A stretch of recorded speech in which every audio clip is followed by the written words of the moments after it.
여러분 안녕하십니까? 2021년 11월 12일을 맞아서 오늘도 하나님께서 우리에게 주시는 생명의 말씀을 함께 나눕니다. 욥기 22장 21절로 30절인데 제가 세 구절만 뽑아서 봉독합니다. 21절 너는 하나님과 화목하고 평안하라. 그리하면 복이 내게 임하리라. 24절 내 보화를 티끌로 여기고 오빌의 금을 계곡의 돌로 여기라. 그리하면 전능자가 내 보화가 되시며 내게 고귀한 은이 되시리니. 29절 사람들이 너를 낮추거든 너는 교만해노라고 말하라. 하나님은 겸손한 자를 구원하시리라. 아멘. 봉독한 말씀을 중심으로 하나님의 말씀이 곧 그 말씀이 되게 하라. 하나님의 말씀이 되게 하라. 그 제목으로 함께 오늘의 말씀 은혜를 나누고자 합니다. 저는 어젯밤에 참 이상한 꿈을 꿨어요. 제가 어떤 부류의 사람들을 만났는데 아마 교회당에 소그룹 그룹 모임에서 만난 사람들 같아요.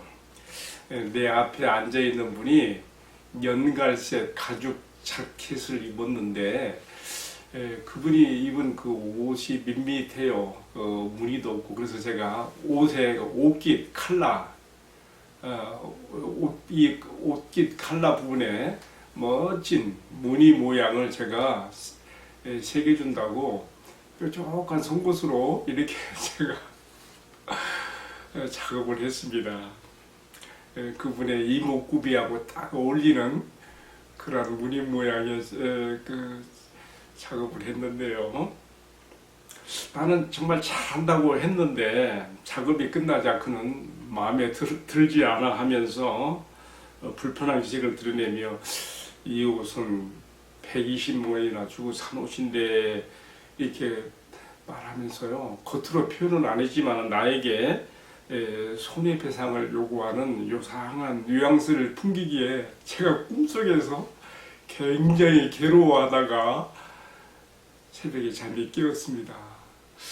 그리고 도대체 이 꿈을 내가 왜 꾼 걸까? 왜 이런 꿈이 나에게 이렇게 생생하게 기억나서 이렇게 떠오르는 것일까?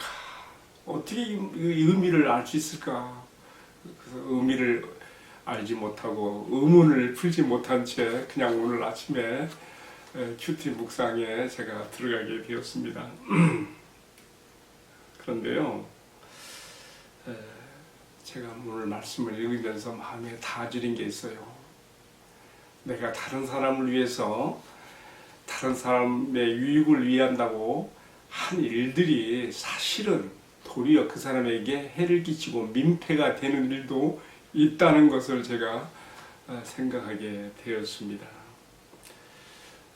이것이 특별히 우리의 일상의 삶 가운데 뿐만 아니라 특별히 우리의 신앙과 삶에서도요, 얼마든지 일어날 수 있는 일로 생각하게 되는데요. 내가 다른 사람을 위해서 해주는 충고의 말이나 혹은 문영혼들을 위해서 전하는 강단의 설교에서도 이런 현상은 얼마든지 나타날 수 있다고 생각을 해보게 됩니다. 자, 오늘의 말씀에서요, 발병가 엘리바스는 욥에게 아주 그냥 여러분 내용을 읽어보세요. 구구절 하나 틀린 거 없어요. 너무 멋지고 너무 좋은 매끄러운 하나님의 말씀이 전달이 되고 있습니다. 그런데 문제는 이렇게 하나님의 말씀이라고 전하고 있지만 그 말씀들이 욥의 당면한 사정과 그 영혼의 깊이를 알지 못한 채 길게 늘어놓고 있는 이런 이야기들은 도리어 듣는 이에게 상처와 피곤함만을 더 얹어줄 뿐이라는 것이죠. 우리가 잘 아는 대로 지혜서인 잠언에 말하기를 잠언 25장 11절에 그렇게 써 있습니다. 경우에 합당하게 적절하게 하는 말은 마치 아로새긴 은장관의 금사관이라 경우에 합당한 말은 아로 새긴 은쟁반 위에 금사가라. 그런 말을 표현했습니다. 무슨 뜻입니까? 아무리 좋고 매끄럽고 멋진 말들이라 하여도 그것이 경우에 적용될 수 있는 말이 아니라면 무익하다는 것이죠. 이런 의미에서 엘리바스의 말은 욥의 영혼을 향해서 많은 말을 멋진 너무 구구절절 좋은 말씀들을 쏟아내었지만은 마치 그들은 관역을 벗어나는 무수한 말의 화살로서 욥의 영혼에 도리어 피곤함만 그리고 번거로움만 얹혀준 말씀들이 되었다는 것입니다. 좀 제가 왜 이렇게 과격하게 해석을 하느냐 그 이유가 있습니다. 이 책의 마지막 42장 결론 부분에 가서 보게 되면요, 하나님께서 등장하셔서 그동안 욥과 세 친구들 사이에 오고 간 대화에 대해서 평가를 하셔요. 근데 특별히 엘리바스, 오늘 말씀에 나오는 엘리바스를 지적하면서 엘리바스와 그의 친구들이 한 말들이 욥의 말처럼 옳은 것이 아니다라고 이렇게 평가하시기 때문에 제가 이렇게 좀 과격한 해석 같지만 이렇게 말씀을 드리고 있는 것입니다. 오늘의 말씀에 나오는 엘리바스가 전하는 하나님의 말씀 한 구절 한 구절이 다 너무 좋아요.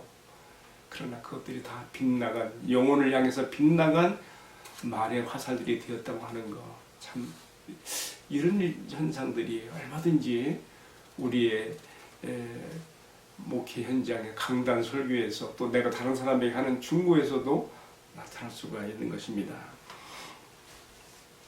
자, 하나님의 말씀이라고 하나님의 말씀을 전달했는데 그것이 하나님의 말씀이 되지 못한다고 하는 거, 참 얼마나 안타까운 일입니까? 그러나 그것이 실제로 그렇다는 것을, 그런 일들이 있을 수 있다는 것을 오늘의 말씀 우리에게 증거해 주고 있는 것입니다. 문제는 하나님의 말씀이라고 말씀을 전하는데 그 말씀이 참 하나님의 말씀으로서 바로 그 말씀이 되지 못하고 빗나가게 될 때에 그 말씀을 내신 하나님께서 얼마나 답답하게 보시며 또 그 말씀을 듣는 청중의 입장에서, 상대방의 입장에서 얼마나 그 말씀이 자기를 힘들게 하는지를 우리가 생각해 봐야 되는 것이죠. 체면 때문에 그 자리를 박차고 나가지는 못하지만은 심지어 말씀에 대한 반발도 마음에 얼마든지 일어날 수가 있는 것입니다. 실제 제가 이런 간증을 들어봤어요. 제가 작년까지 저 고양시 쪽에 있는 어떤 한 교회에 주일 설교를 위해서 간 적이 있었는데 목사님이 한 번 저한테 그런 얘기 하더라고요. 하면서 성도 중에 한 분이 내가 하는 설교가 얼마나 은혜가 안 됐는지 너무나 말씀을 들으면서 꾹꾹 참고 막 있다가 나중에 끝나고 난 다음에 내가 자리를 박차고 나가고 싶었다고 그런 얘기를 한 적이 있었다는 말을 하기에 제가 이런 부작용들이 얼마든지 나타날 수 있겠다. 하나님의 말씀을 전하면서 도리어 그 말씀이 영혼들을 힘들게 하고 피곤하게 하고 또 그것들이 지루하게 길게 이어질 때에 그것은 얼마나 큰 민폐가 될 수 있는가, 그런 생각까지도 해보게 되는 것입니다. 따라서 정말 진정 영혼에 닿아지는 단 한 번의 훈계나 설교를 위해서 설교자가 잘 준비하는 것은 물론이고요, 더 중요한 것은 사람의 심령 깊은 속을 들여다보시고 다 아시는 성령님께서 그 시간 그 자리에 전달되는 이 말씀이 적절하게 적용되고 역사되기를 간절히 기도하는 것이 너무나 필요한 것이죠. 그런데 오늘 말씀을 보게 되면 엘리바스의 말들은 계속 반복되는 얘기입니다만은 구절 다 옳은 말씀이고 다 좋은 말씀이고 매끄러운 말씀이고 멋진 훈계나 설교의 내용이 될 수 있는데도 왜 욥기 42장 7절에서 하나님이 특별히 엘리바스를 지적하여 네가 한 말이 욥의 말과 같이 옳지 못하다고 했을까요? 왜 그러겠습니까? 하나님께서는 내용의 옳고 그름을 떠나서 영혼을 사랑하고 영혼을 위하는 진정한 하나님의 말씀으로 작용되지 못한 것에 대해서 그렇게 말씀하시는 것으로 이해를 하게 되는 것입니다. 자, 이렇게 이런 의미에서 생각할 때에 다른 사람을 충고하거나 훈계할 때 또는 설교자가 강단에서 말씀을 전하기 전에 꼭 기억할 게 있습니다. 뭐겠습니까? 예수님의 말씀처럼 말씀은 생명의 씨앗, 천국의 씨앗이거든요. 이 말씀이 능력으로 내 안에 떨어지게 되고 결실하여 열매를 맺기 위해서는요, 뭐가 필요하겠습니까? 그 말씀을 받아들일 마음의 밭, 토양이 어떻게 돼야 돼요? 부드럽고 좋은 밭이 되어야 되죠. 다른 말로 하면 착하고 좋은 마음이 되어서 말씀을 받아들일 만한 마음이 되어야 되는 것이에요. 그런데 엘리바스는 지금 이런 과정을 다 무시해버렸어요. 우리가 앞에 말씀 봤지 않습니까? 22장 1절로 17절까지 말씀에서 엘리바스가 요백에 확장 협착증에 빠져가지고 이 요배하지도 않은 그런 일들까지도 막 끄집어내가면서 욥을 정지하고 판단하고 죄인시하고 회개해야 된다고 막 그렇게 몰아붙였잖아요. 자, 이런 말을 들은 욥의 마음이 어떻게 됐겠습니까? 오히려 말하는 사람에 대하여서 마음을 닫게 되고 심지어는 정하게 되는 마음을 갖게 되는 것이죠. 정말 예수님께서 말씀의 씨가 뿌려지는 그 자리에 착하고 좋은 마음을 가진 자들의 마음속에 이 말씀의 씨앗이 떨어져 싹이 트고 결실하여 열매를 맺는다고 하신 말씀은 너무 귀한 말씀이고, 이렇게 되기 위해서는요, 말씀을 전하기 전에, 하나님의 말씀을 전달하기 전에 먼저 뭐가 필요하겠어요? 상처와 고통으로 얼룩진 마음에, 또 세상의 염려와 근심으로 숲풀처럼 무거워진, 잡풀처럼 무거워진 그 마음을 기경해주고 뒤집어주고 단단한 흙들을 부드럽게 만들어주는 작업이 필요한 것처럼 이런 과정이 먼저 요구가 되는 것이죠. 설령 내 말에 훈계를 듣는 사람이, 또한 내가 전하는 강단의 설교를 듣는 성도의 마음이 혹 죄로 인하여서 그 마음이 고통에 얼룩지고 닫혀 있을지라도 그것들을 나의 상처와 고통으로 함께 아파하면서 그의 아픔을 나의 아픔으로 삼으면서 하나님의 말씀이 읽혀지게 하는, 하나님의 마음이 담겨져 있는 말씀을 전달할 때 거기서 성령의 역사가 있고 조종하시는 역사가 있고 거기서 하나님의 놀라운 능력이 나타나야 한다는 것을 우리가 오늘의 말씀에서 생각해 보게 됩니다. 자, 오늘의 말씀 제가 좀 길게 전했는데요, 한마디로 요약하면 뭐겠습니까? 결국은요, 하나님의 말씀이 곧 하나님의 말씀, 그 말씀이 되게 하기 위해서는요, 어떤 과정이 필요하다는 것. 그 말씀을 전하기 전에 먼저 상처 입은 영혼에게, 고통 중에 있는 영혼에게, 혹 그가 죄로 인한 것이라고 할지라도 그러한 고통과 아픔들을 내 자신의 것으로 같이 공감하고 아파하고 고통하면서 그러한 동중감적인 그런 자리에서 하나님의 말씀을 전달할 때에 거기서 마음이 열려지고 그 하나님의 말씀의 씨앗이 그 마음밭에 떨어져서 능력으로 자라날 수 있다는 것을 우리가 기억해야 되겠습니다. 자, 오늘의 말씀을 마치면서요, 비록 욥에게는 적용될 수 없고 다 줄 수 없는 말씀이지만 그래도 오늘의 말씀 가운데요, 엘리바스가 전하는 그 말씀들 가운데 나 같은 범속한 죄인에게는 꼭 닿아지고 마음에 새길 말씀들이 몇 구절이 있어서 제가 한번 세 구절만 뽑아봤습니다. 22장 21절에 너는 하나님과 화목하고 평안하라, 그리하면 복이 내게 임하리라. 너무 귀한 말씀이죠.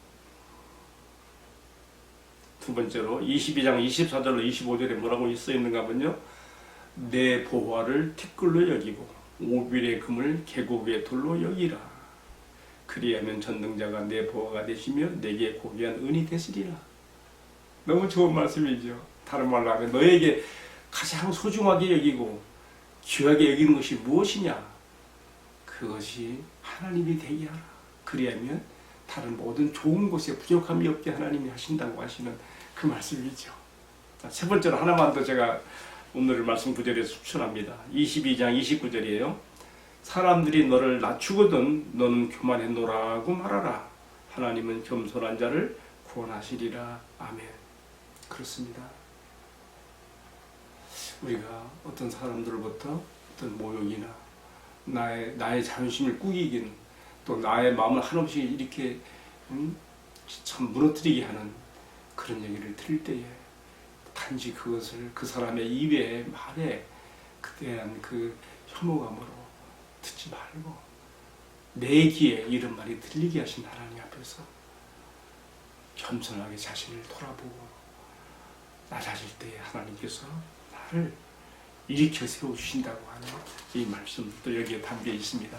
자, 오늘 이런 말씀들은요, 누구에게는 적용이 안 됐을지라도, 저는 이 말씀들이 세 구절의 말씀을 좀 마음에 새기고 싶어요. 오늘 말씀에 더 깊은 묵상을 위해서 묵상의 수저로 삼게 되는데, 여러분도 오늘 본문에 나온 말씀들 가운데 좋은 구절들 꼭 붙잡고 묵상해 보기 바랍니다. 자, 오늘 말씀을 이렇게 마치면서요, 깊어가는 가을, 이제 어느덧 저무는 가을이 되었습니다. 쓸쓸하고 허무한 인생의 늦은 항문의 때를 생각하게 하는 이 가을날, 주님의 말씀이 여러분 심령에 위로와 평안이 되며 오늘 하루도 주님의 말씀을 의지하여 힘차게 살아가는 복된 날 되기를 주님의 이름으로 축복합니다. 기도하겠습니다. 사랑하신 주님, 주님의 말씀은 능력이 있어서 허물과 죄로 죽은 영혼들을 살리며 상한 마음의 감정으로 얼룩진 자들의 영혼을 치유하며 우리를 살리는 능력의 말씀인 것을 감사드립니다. 내가 주님께서 만나게 하는 사람들에게 이 주의 말씀을 전달할 때에 나의 생각과 감정대로 하지 않게 해주시고 사람의 속 깊은 곳을 다 들여다보시고 다 하시는 성령님께 의지하면서 이 말씀을 전하게 하시며 또 말씀 자체에 가지고 있는 권위와 능력에 의지하면서 겸손하게 주의 말씀을 전달할 수 있는 말씀의 사역자가 되도록 은총을 베풀어 주옵소서. 오늘 이 말씀 모두 함께 나눈 우리 사랑하는 성도님들, 시청자들 하나님의 은혜와 축복으로 함께 하시고 저들의 심령 가운데 위로와 평강과 큰 교훈의 말씀으로 축복해 주옵소서. 이 모든 말씀 존귀하신 우리 주님 예수 그리스도의 이름으로 기도 올리옵나이다. 아멘. 마쳤습니다. 감사합니다. 오늘도 복되고 좋은 날 되세요.